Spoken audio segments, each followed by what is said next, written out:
오늘은 장애인 주일입니다. 하나님은 장애인과 비장애인을 구별하지 않으시고 우리 모두를 자녀로 삼아 주셨습니다. 세상의 어떤 장애도 우리가 하나님께 예배하는 걸 막을 수 없습니다. 우리는 예수 안에서 자유롭게 될 줄 믿습니다. 이제 거룩하신 하나님 앞에 예배합니다. 하나님께 예배하는 사람은 영과 진리로 예배해야 합니다. 아멘.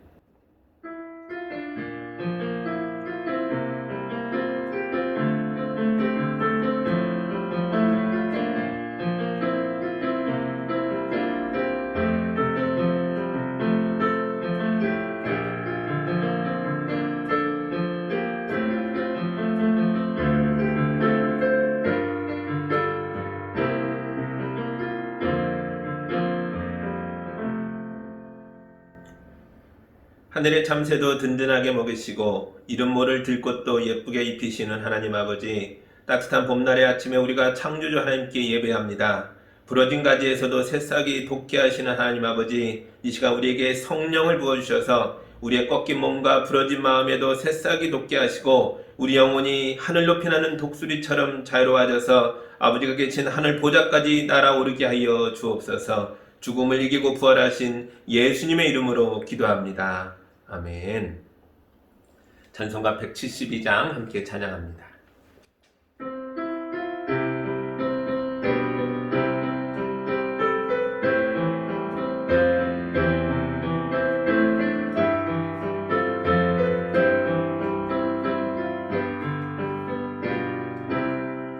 사망을 이긴 주 교회의 머리라, 죄상 받은 우리도 주 함께 살리라. 주 부활하셨네. 이 기쁜 소식을 온 세상 모두 알도록 다 전파하여라. 저 모든 천사여 검은 곳 하면서 사망을 이긴 주님을 늘 찬송하여라. 하늘에 오른 주 영원히 계시사 온 교회 성도 위하여 늘 기도하시네. 아멘. 우리 한 주간의 삶을 돌아보며 예배하기에 부족했던 것들이 있다면, 주님 앞에 왔으나 부끄러운 것들이 감춰져 있다면 이 시간 다 고백하고 용서받는 기도를 함께 드리겠습니다.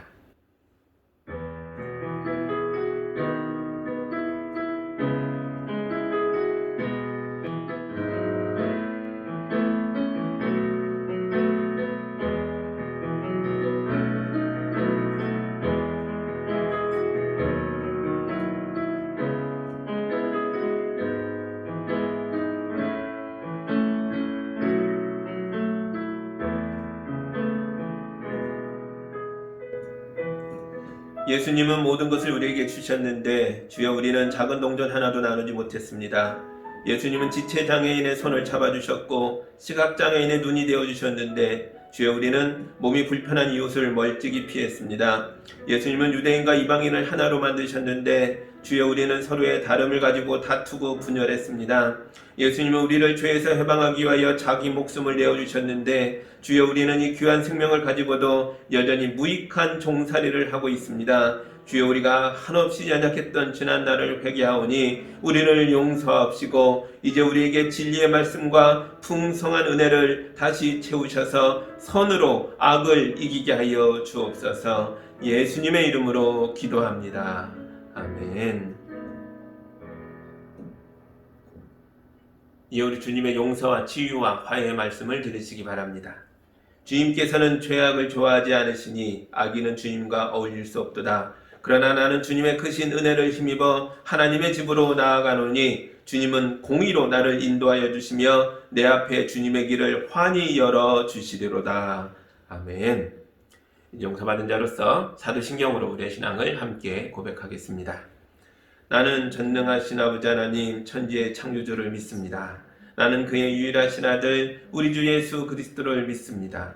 그는 성령으로 잉태되어 동정녀 마리아에게서 나시고 본디오 빌라도에게 고난을 받아 십자가에 못 박혀 죽으시고 장사된 지 사흘 만에 죽은 자 가운데서 다시 살아나셨으며 하늘에 오르시어 전능하신 아버지 하나님 우편에 앉아 계시다가 거기로부터 살아있는 자와 죽은 자를 심판하러 오십니다. 나는 성령을 믿으며 거룩한 공교회와 성도의 교제와 죄를 용서받는 것과 몸의 부활과 영생을 믿습니다. 아멘.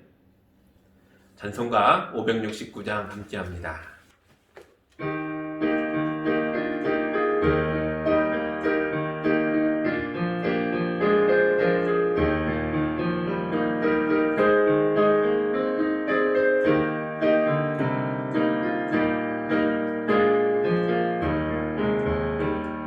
선한 목자 되신 우리 주는 항상 인도하시고 푸른 풀밭 좋은 곳에서 우리 먹여주소서. 선한 목자 구세 주여 항상 인도하소서. 선한 목자 구세 주여 항상 인도하소서. 양의 문이 되신 예수여 우리 영접하시고 길을 양양의 무리를 항상 인도하소서. 선한 목자 구세 주여 기도 들어주소서. 선한 목자 구세 주여 기도 들어주소서. 흠이 많고 약한 우리를 용납하여 주시고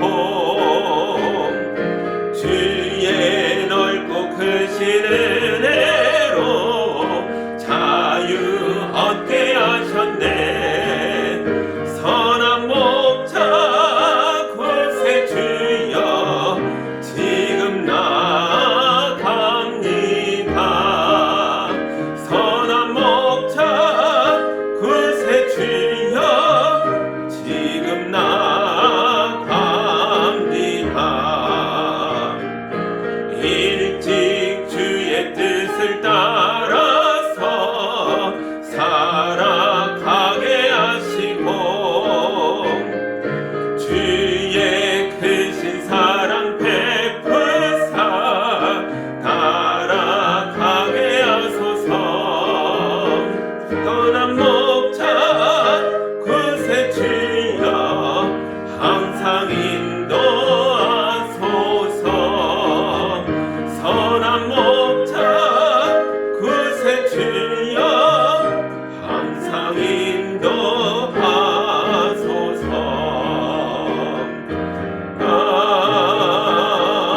아멘.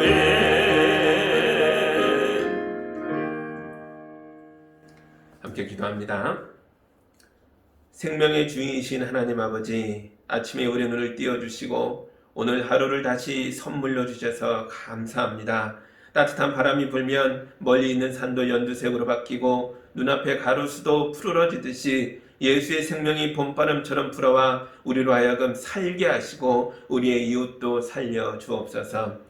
주여, 우리가 부활의 주님을 바라봅니다. 비록 우리가 장애를 입어 몸이 구부러지고 마음이 깨어지고 정신이 불안정할지라도 우리의 영혼은 부활의 생명 안에서 한없이 자유롭게 하여 주옵소서. 주여, 우리가 죽음을 이기신 주님을 바라봅니다. 주여, 미얀마에서 죽음의 춤을 추며 살육제를 벌이고 있는 악한 군부를 벌하여 주옵소서. 우리나라에서 그랬던 것처럼 미얀마에도 민주주의가 꽃피고 열매를 맺어 정의가 강물처럼 흐르는 나라가 되게 하여 주옵소서.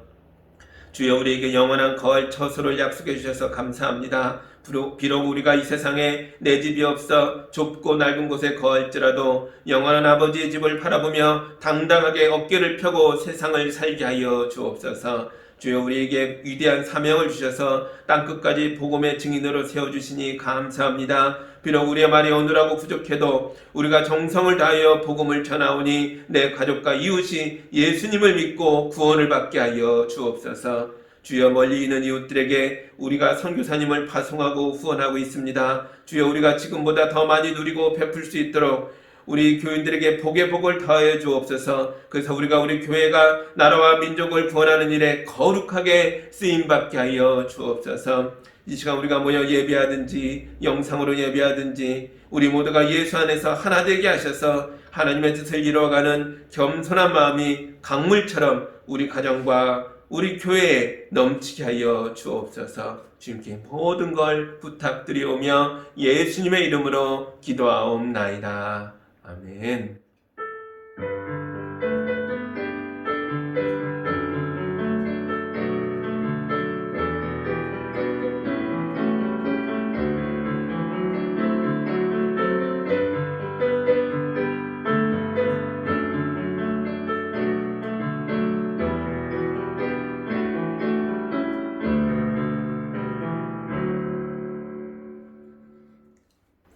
하나님의 말씀 같이 보겠습니다.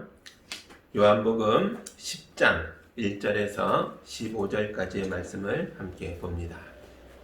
하나님의 말씀을 봉독할 때 여러분도 함께 보시기 바랍니다. 내가 진정으로 너희에게 말한다. 양우리에 들어갈 때에 문으로 들어가지 아니하고 다른 데로 넘어 들어가는 사람은 도둑이요 강도이다. 그러나 문으로 들어가는 사람은 양들의 목자이다. 문지기는 목자에게 문을 열어주고 양들은 그의 목소리를 알아듣는다. 그리고 목자는 자기 양들의 이름을 하나하나 불러서 이끌고 나간다. 자기 양들을 다 불러낸 다음에 그는 앞서서 가고 양들은 그를 따라간다. 양들이 목자의 목소리를 알고 있기 때문이다. 양들은 결코 낯선 사람을 따라가지 않을 것이고 그에게서 달아날 것이다. 그것은 양들이 낯선 사람의 목소리를 알지 못하기 때문이다. 예수께서 그들에게 이러한 비유를 말씀하셨으나 그들은 그가 무슨 뜻으로 그렇게 말씀하시는지를 깨닫지 못하였다. 예수께서 다시 말씀하셨다. 내가 진정으로 너에게 말한다. 나는 양이 드나드는 문이다. 나보다 먼저 온 사람은 다 도둑이고 강도이다. 그래서 양들이 그들의 말을 듣지 않는다. 나는 그 문이다. 누구든지 나를 통하여 들어오면 구원을 얻고 드나들면서 꼴을 얻을 것이다. 도둑은 다만 훔치고 죽이고 파괴하려고 오는 것뿐이다. 나는 양들이 생명을 얻고 또 더 넘치게 얻게 하려고 왔다. 나는 선한 목자이다. 선한 목자는 양들을 위하여 자기 목숨을 버린다. 삭구는 목자가 아니요 양들도 자기의 것이 아니므로 이리가 오는 것을 보면 양들을 버리고 달아난다. 그러면 이리가 양들을 물어가고 양떼를 흩어버린다. 그는 삭군이어서 양들을 생각하지 않기 때문이다. 나는 선한 목자이다. 나는 내 양들을 알고 내 양들은 나를 안다. 그것은 마치 아버지께서 나를 아시고 내가 아버지를 아는 것과 같다. 나는 양들을 위하여 내 목숨을 버린다. 아멘. 잠깐 기도합니다. 우리의 목자 되어 주시겠다 하신 주님의 말씀을 읽었습니다. 주님, 우리가 이 땅을 살아갈 때에 기르는 양떼처럼 목자가 없는 주인 없는 양들처럼 헤매는 인생이 아닌 줄 압니다. 오직 이 말씀 붙잡고 주님 따라가며 풍성한 생명을 누리며 은혜의 나라로 들어갈 때까지 우리를 인도하여 주옵소서. 예수님의 이름으로 기도합니다. 아멘. 오늘은 교회가 정한 장애인 주일입니다. 그리고 내일 모레 4월 20일은 국가가 정한 장애인의 날이기도 합니다. 사실 50년 전에는 재활의 날이다 라고 해갖고요. 1972년에 이 날이 시작됐고요. 1981년이 돼서 비로소 장애인의 날이다 라고 부르게 됐습니다. 우리나라가 장애인의 날을 만든 이유는 크게 세 가지입니다. 첫째, 장애인에 대한 편견을 없애자는 거죠. 둘째, 장애인의 재활을 돕자는 거고요. 셋째, 장애인의 복지를 향상시키기 위해서입니다. 그런데 이걸 거꾸로 생각해보면 예전에 우리나라는 장애인의 날을 만들어서 계몽을 해야 할 정도로 장애인이 사람답게 살아가기에는 대단히 어려운 환경이었다라는 걸 뜻하기도 한다는 거죠. 재활의 날로 보면 50년, 또 장애인의 날로 보면 올해가 41년째인데요. 그래 많이 나아졌나요? 예, 조금씩 발전해 왔죠. 그러나 앞으로도 계속 새롭게 바꿔가야 할 것들이 많습니다. 50년 전에 대한민국은 장애인을 비하하는 용어가 그냥 일상적이었습니다. 심지어 성경에서도 그냥 일상적으로 쓰는 말들이라서 별 생각 없이 장애인을 비하하는 단어들을 그냥 썼죠. 소경, 안진뱅이, 절름발이, 벙어리 이런 말들이 성경에 그냥 쓰이고 있었습니다. 하지만 지금 우리가 읽고 있는 새번역 성경에서는 다 고쳤죠. 그런 비하하는 말들을 다 빼고요. 새로운 말들로 고쳐서 쓰고 있습니다. 앞으로도 세상에서 장애인에 대한 차별이 없어질 때까지 많은 것들을 고쳐나가는 일에 우리 교회가 앞장서야 할 줄 믿습니다. 오늘 본문에서 예수님은 자기를 양들의 목자라고 소개하고 있어요. 양과 목자의 관계를 통해서 우리에게 뭔가 깊은 진리를 가르쳐 주려고 하고 계시는 거죠. 그런데 10장의 말씀은 사실 9장의 사건과 깊이 관련되어 있습니다. 9장에 뭐가 있었죠? 예수님께서 시각장애인으로 태어났던 사람의 눈을 띄워준 사건이 거기에 있죠. 이 사람은 태어날 때부터 앞을 보지 못했고 그 어려운 시대를 살아가야 해서 평생 거린으로 구걸하며 살았던 사람입니다. 근데 예수님이 이 사람을 만났고 그를 고쳐주셨죠. 눈만 띄워준 게 아니에요. 삶을 바꾸셨습니다. 그의 영혼의 눈이 떠지면서 하나님의 자녀다움의 모습으로 변화되어 가는 길을 걸을 수 있도록 인도하셨죠. 그런데 문제는 이 사건 때문에 바리새파 사람들과 예수님과의 충돌이 더 깊어지게 된다는 거죠. 9장 34절을 다시 읽어드리겠습니다. 그들은 그에게 말하였다. 내가 완전히 죄 가운데 태어났는데도 우리를 가르치려고 하느냐? 그리고 그들은 그를 바깥으로 내쫓았다. 이렇게 되어 있죠. 바리새파 사람들이 예수께서 눈을 뜨게 해준 사람을 바깥으로, 그들의 공동체 밖으로, 성전 밖으로, 회당 밖으로 내쫓았다는 거예요.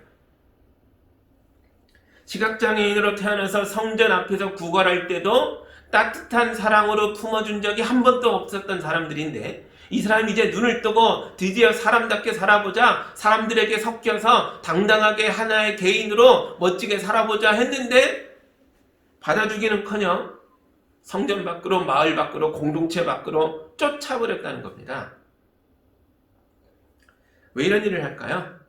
그 이유가 10장 1절에 나오는 거죠. 함께 보겠습니다. 내가 진정으로 너에게 말한다. 양우리에 들어갈 때에 문으로 들어가지 아니하고 다른 데로 넘어 들어가는 사람은 도둑이요 강도다. 양은 성도들이고 양의 우리는 하나님의 집이라고 말할 수 있죠. 그런데 하나님의 집에 도둑과 강도가 들어왔다는 거예요.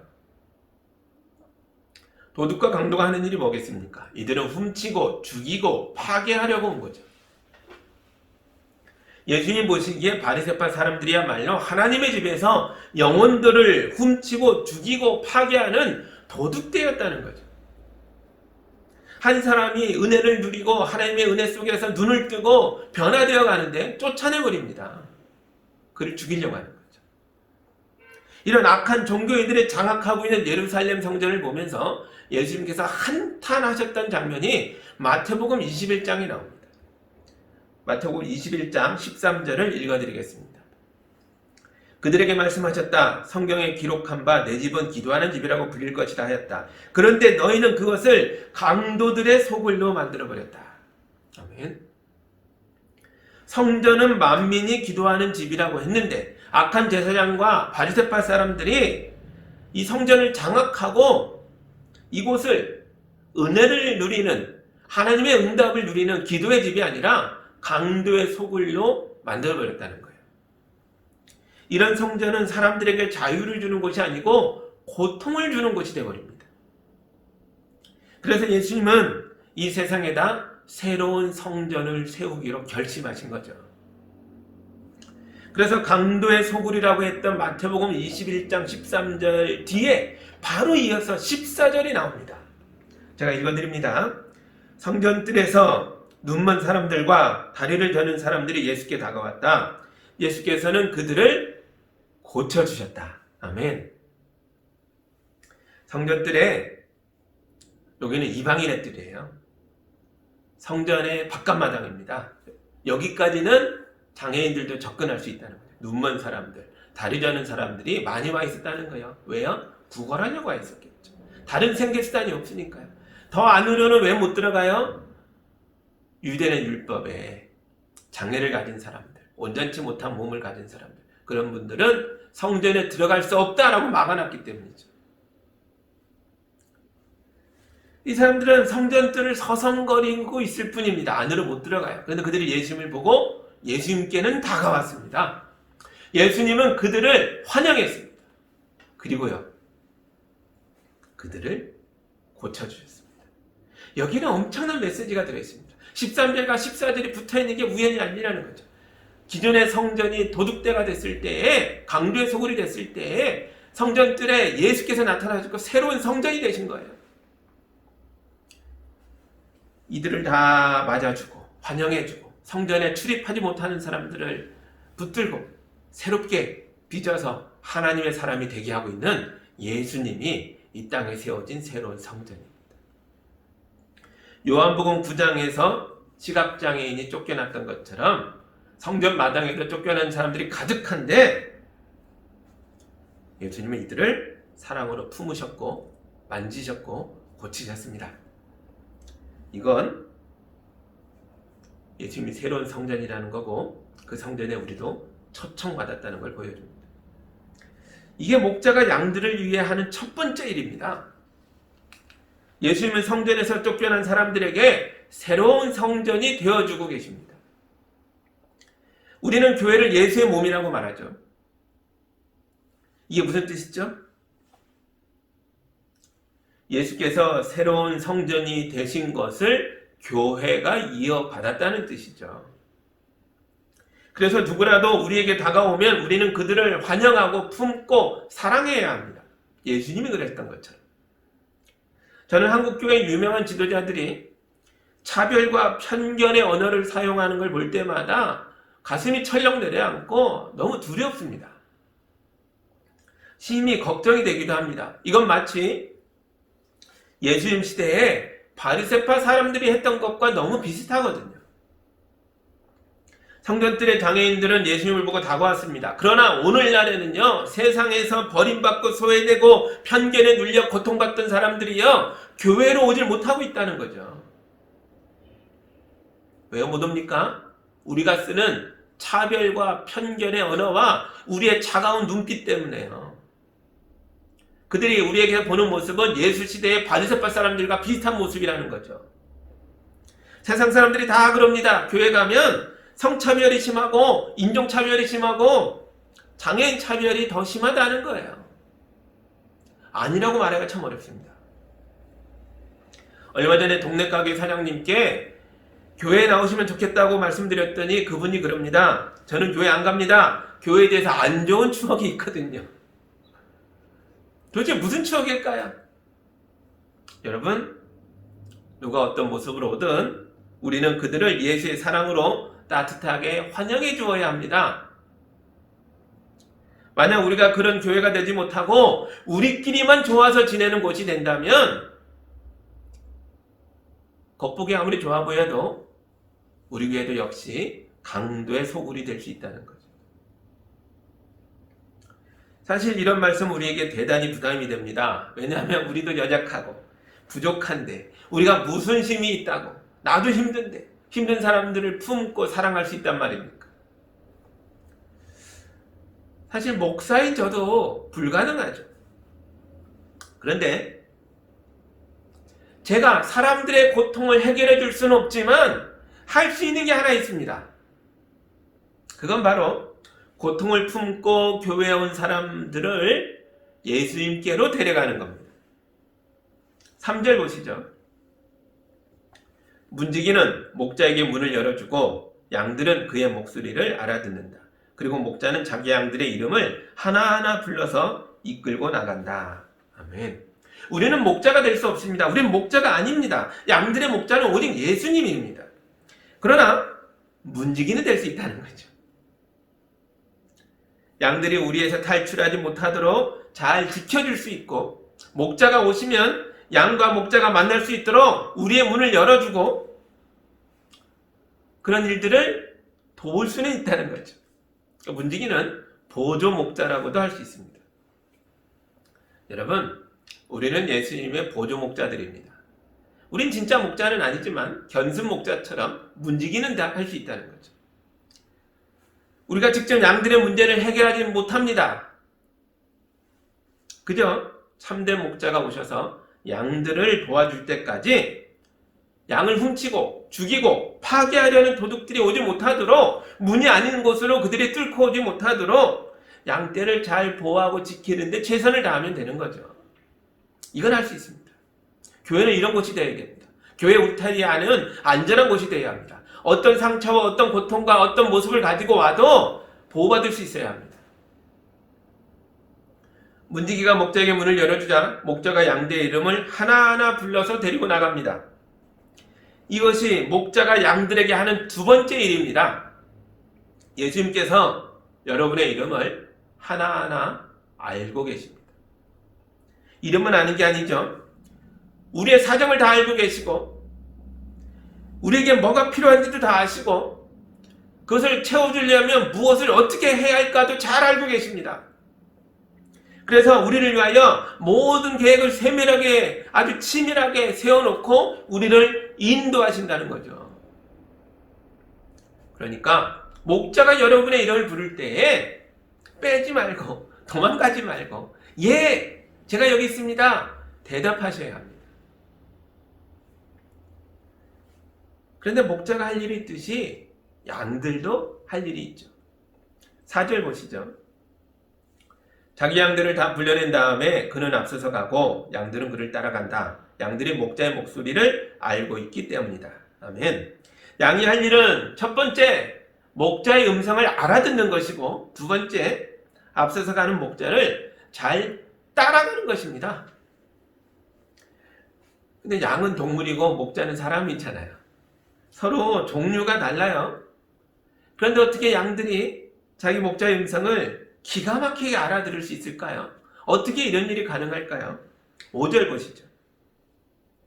양들은 결코 낯선 사람을 따라가지 않을 것이고 그에게서 달아날 것이다. 그것은 양들이 낯선 사람의 목소리를 알지 못하기 때문이다. 아멘. 양들이 자기 목자를 알아보는 이유는 자기 목자가 익숙하기 때문입니다. 이런 익숙함은 하루아침에 되는 게 아니죠. 오랜 시간이 필요합니다. 사람과 예수님의 관계도 마찬가지예요. 예수님이야 당연히 우리를 알고 계시겠지만 인간인 우리가 신의 음성을 알아듣는다는 건 대단히 어렵죠. 교회를 다니고 예배를 드리고 말씀을 듣고 기도를 하면서 오랜 시간 예수님과 관계를 가지면서 익숙해져야 합니다. 오늘 기도했는데 오늘 응답 안 하시네? 그런 게 아니라고요.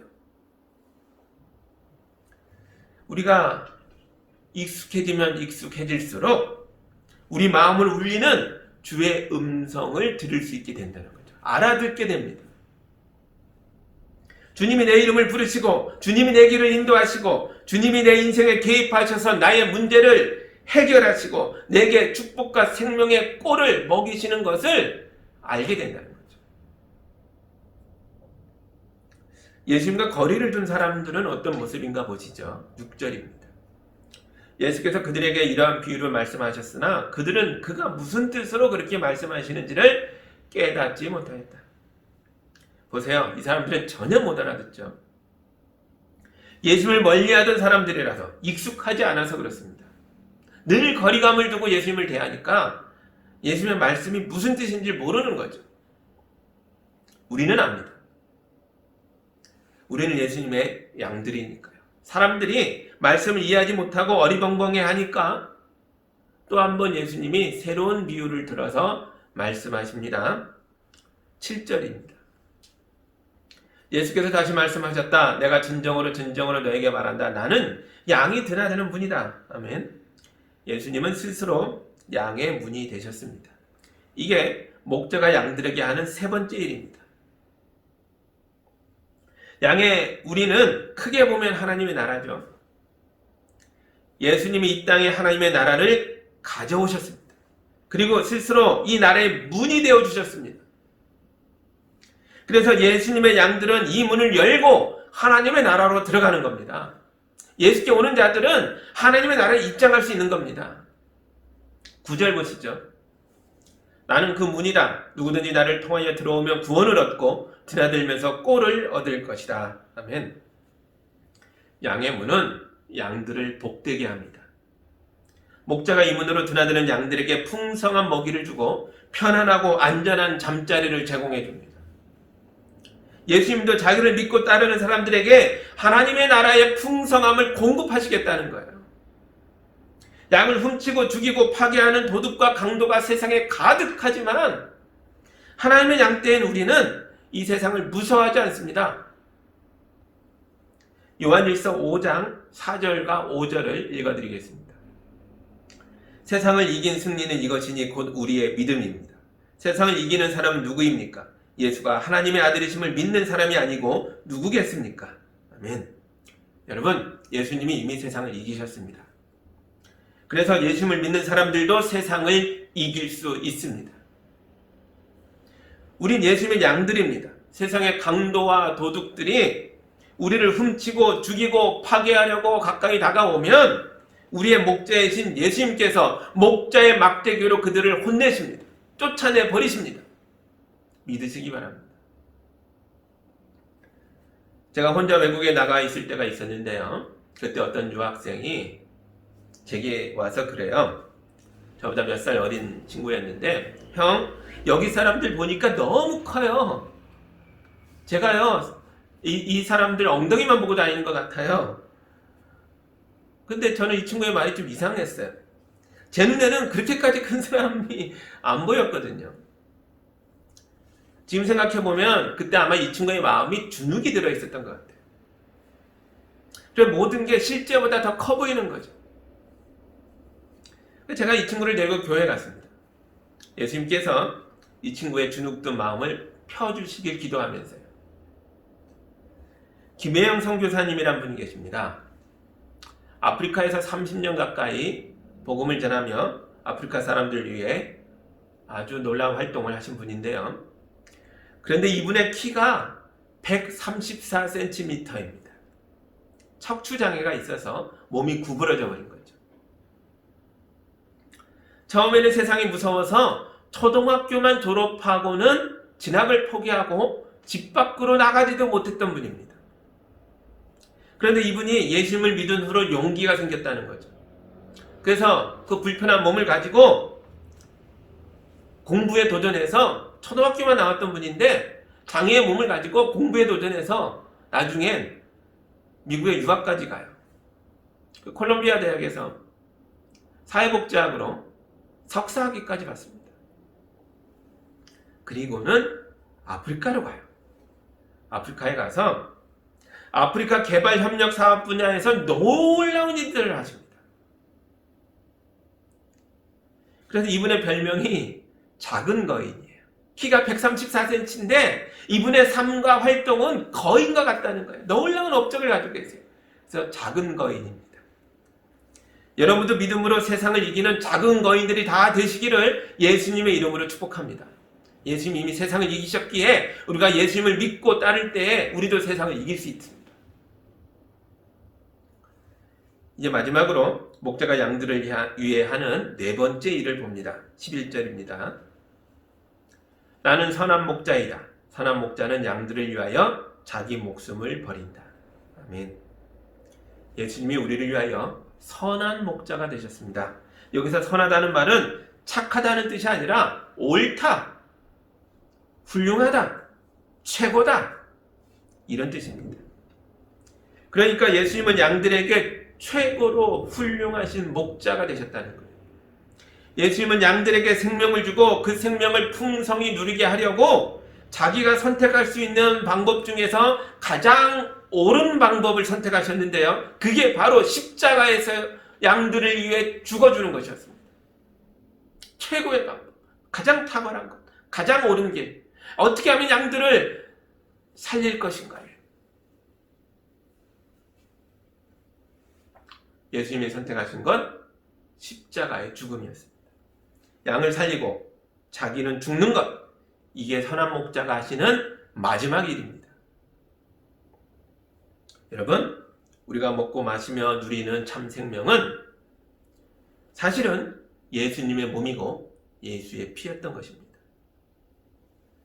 그래서 우리는 성찬식을 반복하고 또 반복하면서 예수님의 희생과 사랑을 가슴 깊이 되새기는 것입니다. 먼저 믿은 우리들은 다른 양들을 위해서 보조 목자가 되어야 한다라고 말씀드렸습니다.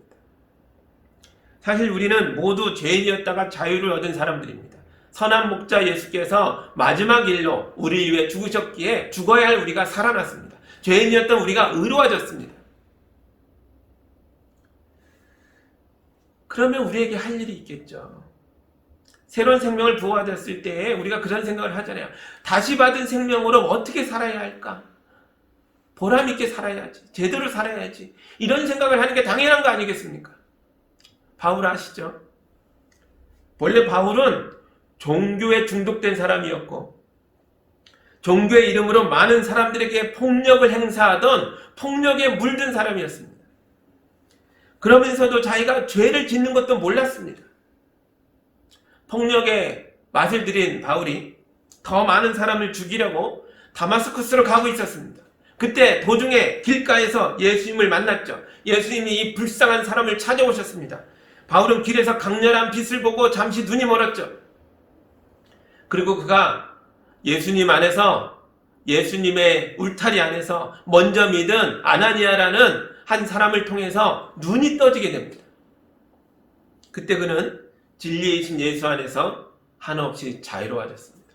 그의 종교 중독이 해소됐고 폭력에 물든 죄악의 마음들이 떠나갔고 새로워졌습니다. 해방된 거죠. 그 뒤로 바울이 한 일이 뭡니까? 바울은 이렇게 좋은 예수님을 다른 사람들에게 전하고 싶었죠. 자기가 먹은 예수님을 다른 사람들에게도 나눠주고 싶었습니다. 그래서 그는 이방인에게 예수님을 전하는 복음 전도자가 됩니다. 16절을 보시죠. 나에게는 이 우리에 속하지 않은 다른 양들이 있다. 나는 그 양들도 이끌어와야 한다. 그들도 내 목소리를 들을 것이며 한 목자 아래에서 한 무리 양떼가 될 것이다. 원래 이 무리에 속하지 않았던 다른 양들이 이 무리에, 이 우리 안에 들어온다는 거예요. 하나님의 집으로, 교회로, 하나님의 나라로 들어온다는 거예요. 그래서 기존의 양들과 새로 들어오는 양들이 한 목자 아래 하나의 양떼가 된다는 겁니다. 이 이방인들이었습니다. 이방인들은 처음에는 하나님의 백성의 우리에 속하지 않았던 양들이죠. 그런데 이들이 복음을 전하는 소리를 듣고 우리 안에 들어와 하나의 교회가 되었습니다.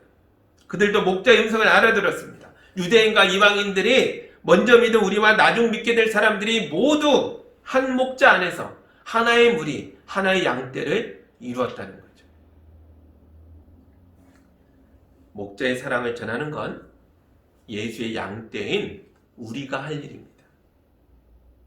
우리의 사명입니다. 물론 복음 전도자의 삶을 산다는 건 너무 고달프고 힘든 일일 수 있습니다. 예수 믿는 게 자유로워지려고, 예수 믿는 게 복 받으려고, 예수 믿는 게 좀 더 안전해지고 평안해지려고 믿는 것이었는데 예수 믿고 나니까 복음을 전하라고 합니다. 이건 험한 사람 아닙니까? 고달프고 힘든 일 아닙니까? 바울은 복음을 전하다가 모욕을 당하고 매를 맞았을 뿐만 아니라 심지어 살해 위협에 시달리기까지 했습니다. 그런데 바울이 로마서 9장 19절에서 이렇게 말합니다. 제가 읽어드리겠습니다. 나는 어느 누구에게도 얽매이지 않은 자유로운 몸이지만 많은 사람을 얻으려고 스스로 모든 사람의 종이 되었습니다. 아멘. 바울은 만인의 종으로 살았지만 사실 이건 억지로 된 모습이 아니고 자기 스스로 선택한 삶이었다는 거죠. 진정한 자유인이 되어 넘치는 자유를 가지고 누군가를 섬기며 누군가를 사랑하며 누군가를 살리며 사는 삶을 스스로 선택했다는 거죠. 왜요? 한 사람이라도 더 예수님을 믿게 해서 자기처럼 자유인이 되게 하려고요. 내가 죄에서 자유로워진 것처럼, 내가 폭력에 물렸던 삶을 버린 것처럼, 종교 중독에서 빠져나왔던 것처럼 다른 사람들 자유롭게 해주려고요. 그리고 바울은 자기의 선택과 결정에 대해서 조금도 후회함이 없이 통쾌하게 살다가 마침내 거룩하고 자유로운 그리스도인의 모습으로 순교하였습니다. 바울은 예수님을 믿은 뒤로 자유로운 삶을 살았고 예수님의 제자다운 삶을 살았다는 거죠. 여러분, 정말 그 목자의 그 양입니다. 이게 믿음이죠. 이제 우리 차례인 줄 믿습니다. 선한 목자이신 예수님의 음성을 듣고 따르며 하늘의 복을 누리며 사십시오. 그리고 이 복을 가족과 이웃에게 나누어 주는 거룩한 제자다움으로 살아나가시기를 예수님의 이름으로 축복합니다. 함께 기도합니다. 하나님 감사합니다. 목자 되신 예수께서 이 귀한 양떼들을 위해, 우리를 위해 무슨 일들을 하셨나를 보았습니다. 그리고 주님을 올바로 믿고 나아가는 우리가 어떤 삶을 선택하고 살아야 하는가도 깨달았습니다. 이제 우리가 예배를 마치고 담대하게 세상을 살아나갈 때에는 진정한 자유를 가지고 참 생명을 먹고 마시는 자로서 나누어주는 삶을 살게 하여 주시옵소서. 세상을 넉넉히 이기는 삶을 살게 하여 주시옵소서. 장애인들이나 마음에 고통이 있는 사람들이나 세상에 눌린 사람들이나 편견에 눌려서 아파하는 사람들을 다 자유롭게 풀어주고 해방하며 하나님 백성 되게 하며 한 목자 안에 하나의 양떼로 만들어가는 삶을 살 수 있도록 인도하여 주옵소서. 우리 교회가, 우리 성도들이 거룩한 일에 앞장설 수 있도록 축복하여 주시옵소서. 예수님의 이름으로 기도합니다. 아멘.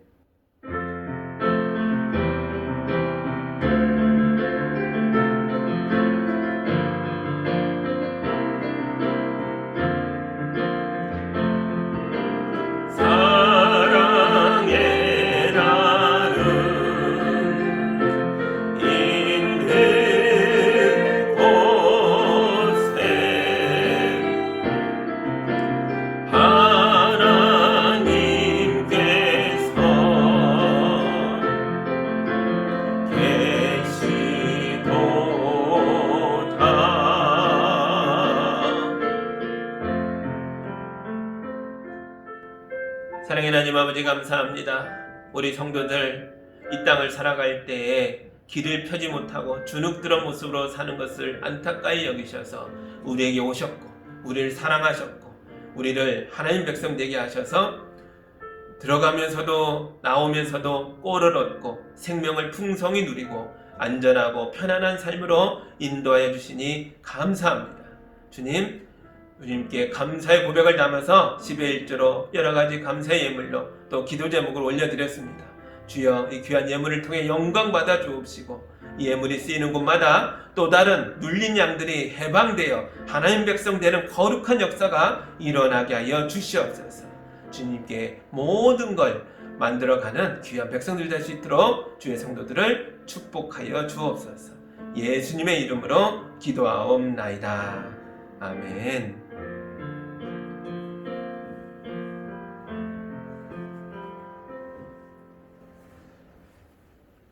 할렐루야. 우리 향기기금 중에 일부를 어려운 곳들에게 흘려보내고 있는데요. 올해는 어려움에 처해 있는 교회들이 있으면 우리보다 더 연약한 교회들을 돕겠다 했는데요. 그 중에 일부를 미얀마로 보내기로 지난번 당에서 결정했습니다. 한 구자를 보냈습니다. 러빙핸즈라는 단체를 통해서 미얀마에 고통받고 있는 사람들을 돕는 데 쓰이도록 보냈는데, 이 단체가 미얀마에 보낸 이런 물질들은 현지 사역자들을 통해서 고통에 처해 있는 교회들을 돕고 또 생계의 수단을 잃어버린 사람들, 또 군부의 총칼에 희생당한 자들을 위로하는 데 쓰이게 됩니다. 거의 대부분이 귀한 사역에 쓰이게 됩니다. 여러분 이 일을 위해서 계속해서 더 많이 기도해 주시기 바랍니다. 감사합니다. 이제 결단의 찬양 힘있게 부르고 자유로운 자로서 하나님의 양떼로서 한 주간을 힘있게 살아가겠습니다.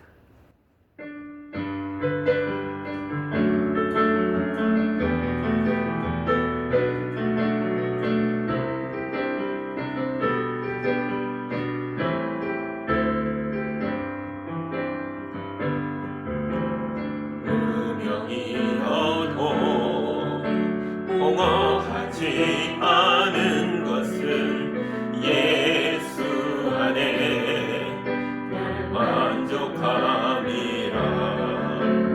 가난하여도 부족하지 않은 것은 예수 안에 오직 나는 부요함이라. 고난 중에도 견뎌낼 수 있는 것은 주의 계획 있기 때문이라. 실패하여도 일어설 수 있는 것은 예수 안에 오직 나는 승리함이라. 난 예수로 충만하네. 난 예수로 충만하네. 난 예수로 충만하네. 영원한 왕 내 안에 살아 계시네. 내 몸이 약해도 낙심하지 않는 것은 예수 안에 난 완전함이라. 화려한 세상 부럽지 않은 것은 난 예수로 충만함이라. 난 예수로 충만하네. 세상 모든 것들도 부럽지 않네. 난 예수로 충만하네. 영원한 왕 내 안에 살아 계시네. 난 예수로 충만하네. 세상 모든 풍파도 두렵지 않네. 난 예수로 충만하네. 영원한 왕 내 안에 살아 계시네. 영원한 왕 내 안에 살아 계시네.